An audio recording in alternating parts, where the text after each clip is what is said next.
आज की परिस्थिति में हम क्या देखते हैं कि दुनिया बड़ी तेजी से बदला हुआ है। 21वीं शताब्दी का जो विश्व है ये 17वीं 18वीं शताब्दी के विश्व से बहुत फर्क है।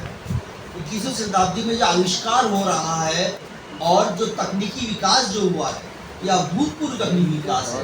विशेष रूप से कृत्रिम बुद्धिमत्ता आर्टिफिशियल इंटेलिजेंस और सूचना तकनीक का जो प्रचार प्रसार हुआ है, जिसके जरिए व्यक्ति को पढ़ाने कोई शिक्षक की जरूरत नहीं है, वकील की जरूरत नहीं है, सिर्फ कंप्यूटर कोई ऐप जानने से कॉमरेड ने कहा DTH क्या बोले chat GPT GPT means generative pre-trained transformer. That means if you it's a conversational.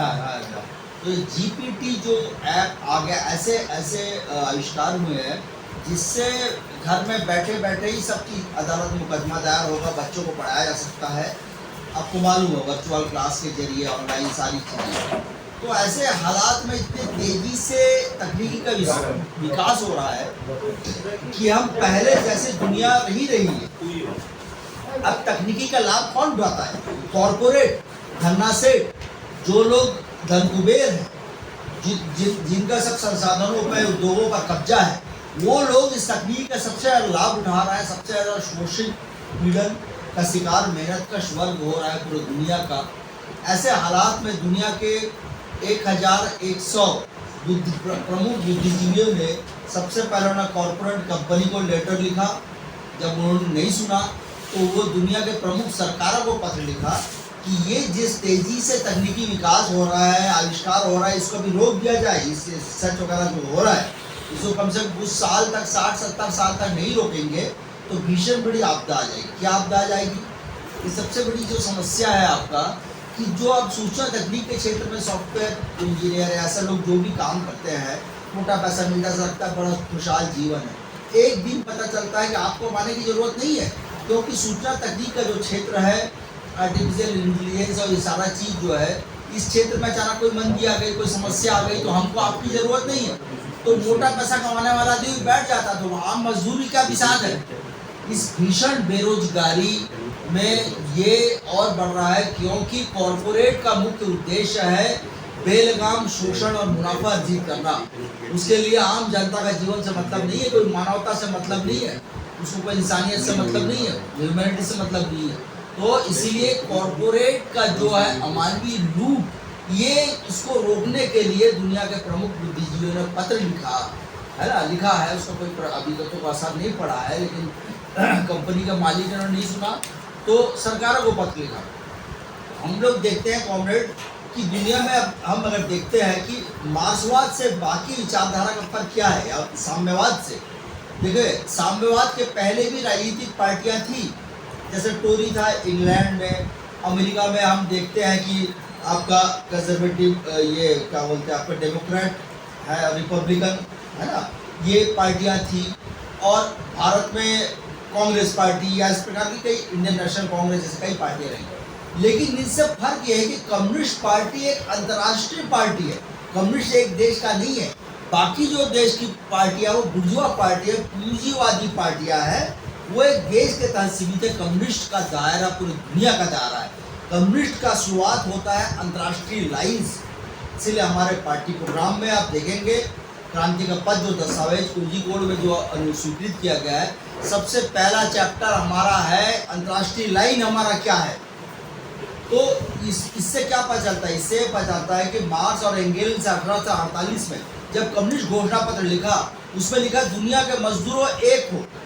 दुनिया के पूंजीपतियों के खिलाफ लड़ने के लिए दुनिया के मजदूरों को एक होने की जरूरत है। सिर्फ जर्मनी अमेरिका का मजदूर एक होने से नहीं चलेगा। तो इसीलिए ये इसको बोलते सर्वहारा अंतर्राष्ट्रीयवाद, प्रोलेटारियन इंटरनेशनलिज्म। ये जो है बैरक का फोल्ड हमेशा कम्युनिस्ट करते आए हैं। उसके तहत राष्ट्रीय स्तर की लाइन, अपने देश की लाइन तय होती है। 1848 में कम्युनिस्ट घोषणा पत्र की स्थापना के बाद वर्ल्ड कम्युनिस्ट लीग, उसने जिम्मेदारी दिया था मार्क्स एंगल्स को। कम्युनिस्ट घोषणा पत्र बन गया। दुनिया के कम्युनिस्ट को दुश्मन कौन है, दोस्त कौन है, कैसे आगे बढ़ना, सब घोषणा पत्र में लिख दिया। उसके आधार पर 1864 में सबसे पहली बार पहला दुनिया के कम्युनिस्टों का मंच, अंतर्राष्ट्रीय मंच बना। कम्युनिस्ट इंटरनेशनल के नाम से कहलाया, कोई एक देश का नहीं था। इसीलिए कम्युनिस्ट पार्टी से बाकी का फर्क ये है कि हम अंतर्राष्ट्रीयतावादी हैं, वो एक देश में सीमित है। हम पूरी दुनिया से पूंजीवाद साम्राज्यवाद को उखाड़ फेंकने की बात करते हैं, उसके लिए लाइन बनाते हैं। हम इस चीज़ों को विश्वास नहीं करते कि उपनिवेशवाद पूरी तरह खत्म हो गया। हमारा कहना है कि उपनिवेशवाद जो रहा है 18वीं 19वीं 20वीं शताब्दी में, जो उपनिवेशवाद रहा है, कॉलोनियलिज्म रहा है, जिस कारण प्रथम और द्वितीय विश्व युद्ध हुआ है कि उपनिवेशों को आपस में भाग बंटवारा करने के लिए साम्राज्यवादी देश आपस में लड़े हैं, तो हम पोस्ट कॉलोनियलिज्म जैसी चीज़ों को हम नहीं मानते। हम इस बात को विश्वास करते हैं उपनिवेशवाद नए रूप से, ज़्यादा खतरनाक रूप से है नव उपनिवेशवाद के रूप में, जिसमें दुश्मन सामने दिखता नहीं है। दुश्मन सामने है काला आदमी, गोरा आदमी चले गया, लेकिन पर्दे के पीछे से वो गोरा आदमी काला आदमी को बिठा के शोषण कर रहा है। ऐसी सरल भाषा में बता रहा हूँ, ऐसी कॉम्रेड बोलते नहीं, सरल भाषा में बताने के लिए मैं कहता हूँ। तो इसीलिए नव उपनिवेशवाद के बारे में अंतर्राष्ट्रीय बहस में जो कहा गया था चीनी कम्युनिस्ट पार्टी कॉम्रेड माओ के नेतृत्व में कि नया उपनिवेशवाद, नव उपनिवेशवाद पुराने किस्म की गुलामी से ज़्यादा खतरनाक है, ज़्यादा घृणित है, ज़्यादा अनिष्टकारी है, क्योंकि दुश्मन इसमें सामने नजर नहीं आता और जनता भ्रमित रहती है। उपनिवेशवाद तो दुश्मन सामने नजर आता है।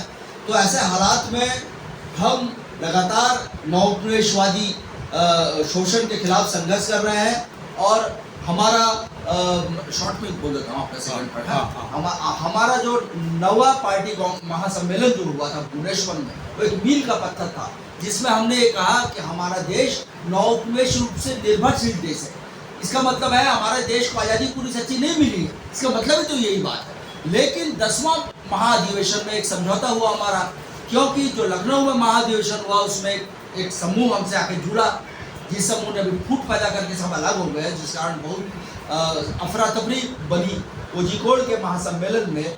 उस समूह के कारण हमको हमारा जो लाइन है नव उपनिवेशवादी रूप से हम निर्भरशील देश हैं और हमको राजनीतिक आज़ादी नहीं मिली है, हम बोलते हैं, लेकिन उस समूह के कारण हमने लिख दिया कि हमको राजनीतिक आज़ादी मिली है, तो वो गलत था। फिर हमने क्या किया, कोझिकोड का महत्व इसे, कोझिकोड का 12वां महाधिवेशन का महत्व इसलिए है, हम हमारा पूरा नवा जो महासम्मेलन के लाइन में गए और हम ये बोलते हैं कि भारत एक नव उपनिवेशी निर्भरशील देश है और हमको राजनीतिक आज़ादी मिलने का मतलब नव उपनिवेशवादी है ही नहीं, नव उपनिवेश तो है ही नहीं, राजनीतिक आज़ादी हमको नहीं मिली है। इसलिए एक औपचारिक नाम के वास्ते हमको आज़ादी मिली है, सच्ची आज़ादी के लिए हमको लड़ाई लड़ना है। उसके लिए हमारा मिशन स्पष्ट है कि हम जनता की जनवादी क्रांति करने के लिए मजदूर वर्ग के नेतृत्व में किसान और तमाम वर्गों को जोड़ते हैं। नव जनवादी क्रांतिकारी आंदोलन को आगे ले जाकर हम जनता का जनवादी भारत बनाते हैं। हमारा पार्टी प्रोग्राम जनता के जनवादी भारत के लिए है। उसके बाद हम दुनिया में वो हम अलग जनता का जनवादी क्रांति भी दुनिया के विश्व समाजवादी क्रांति जुड़ा हुआ है।